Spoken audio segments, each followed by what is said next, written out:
Revealed in upcoming episodes of this program are the contents of a recently unearthed repository classified by the secret government, the Phenomenon Archives.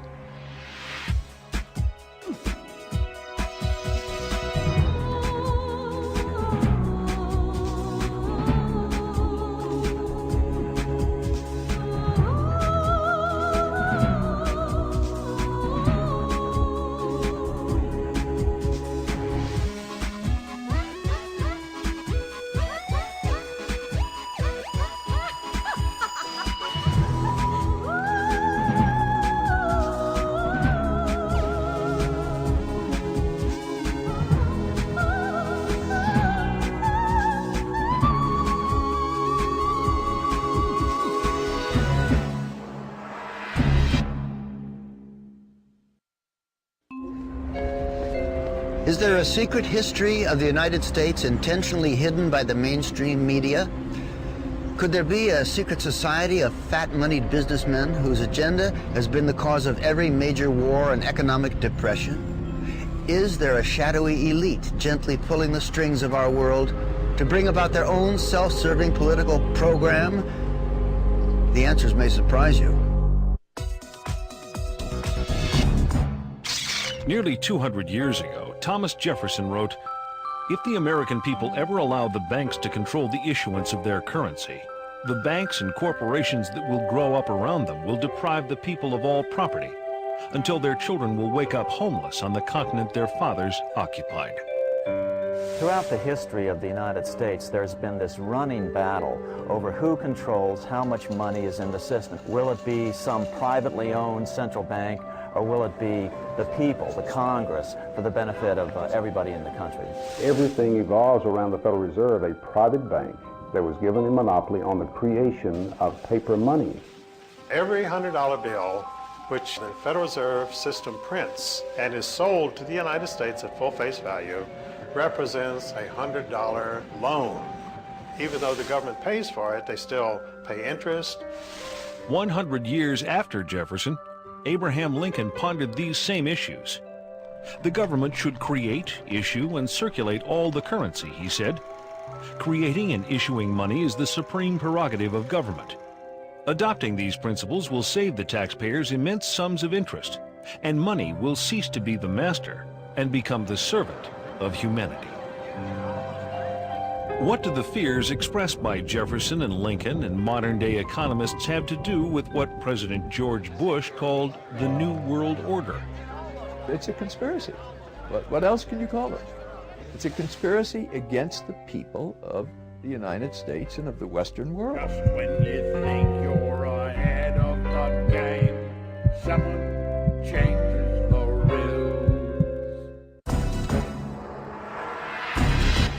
This week, we'll visit the scene of a crime so huge that most of you will not believe it to be real, and so perfect that even today, 86 years after the fact, few realize that the crime even took place.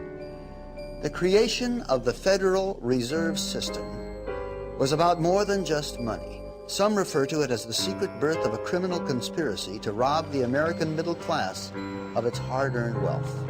Others believe it to be part of an attempt to bring the world under the control of a shadowy international elite that calls itself the New World Order. And through it all, we have wars, assassinations, and Martians. In fact, if it weren't for the Martians, you might have heard about this mother of all conspiracies a long time ago. We know now, within the early years of the 20th century, this world was being watched closely by intelligences greater than man's. On October 30th, 1938, the Mercury Radio Network interrupts the music of Ramon Raquello and his orchestra from the Park Plaza Hotel of New York City for a special news bulletin. The infamous War of the Worlds broadcast begins with its terrifyingly real description of an invasion from Mars. And before the night is out, 1 million people will run panicked into the streets. I'm extremely surprised to learn that a story which has become familiar to children through the medium of comic strips And After what has been a closely guarded secret for nearly 50 years, Orson Welles' original broadcast turns out to be no mere show business stunt. should have had such an immediate and profound effect upon radio listeners. But instead was a complex psychological warfare test conducted by C.D. Jackson for the Rockefeller Foundation. When the results are compiled nearly 2 years later, they are released to an elite whose names most men will not speak of over a whisper. Among them groups like the Bilderbergers, Trilateral Commission, CFR, and the Federal Reserve. C.D. Jackson was the equivalent of being the head of the National Security Council in the White House under Eisenhower. He was the chief of psychological warfare. The breakthrough discovery that the War of the Worlds broadcast was actually a psychological warfare test is key to understanding why experts believe that the Federal Reserve, the Bilderbergers, and other closed exclusive elite groups are pulling the strings that control our societies. Well, it's a fraternity. They have a common objective, and this common objective is to maintain control. America grew so rapidly and became wealthy so quickly that really we've always been the thorn in the side of this New World Order crowd. They've just never been able to get us completely under their control. So America is the target, and once they finally get us subdued, the rest of the world would fall very quickly. Moguls like the late J.P. Morgan, a man so excessively wealthy his likeness adorns the tycoon card in the board game Monopoly, are all safely cloaked behind their own carefully constructed versions of history. But are the private agenda of these select few woven permanently into the fabric of world economy? Are we simply the unwitting pawns in a game whose rules were written amidst the clandestine corridors of private social clubs 100 years ago or more? Hundreds of miles south of the banking capital of the world, New York City, just off the coast of Georgia, Jekyll Island provided a winter retreat to the rich and famous. This tiny ocean getaway was formerly owned by the monopoly man himself, international financier J.P. Morgan.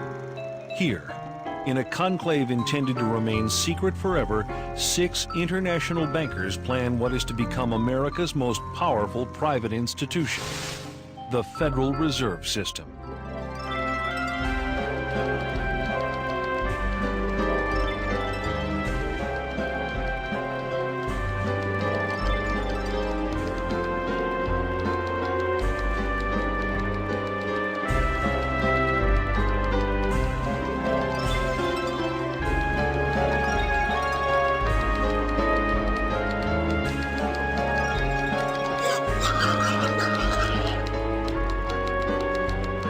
The Jekyll Island story is one of the great untold stories of the 20th century. These bankers who got together, left Hoboken in a sealed train, and the reporters were going crazy. They knew this was big. These are 5 of the biggest bankers in the world getting on this sealed train. The reporters wanted to know what the hell was going on. And they didn't know for years what had happened. It is at the urging of the famous poet Ezra Pound that Eustace Mullins begins his own personal search for the truth about the origins of the Federal Reserve.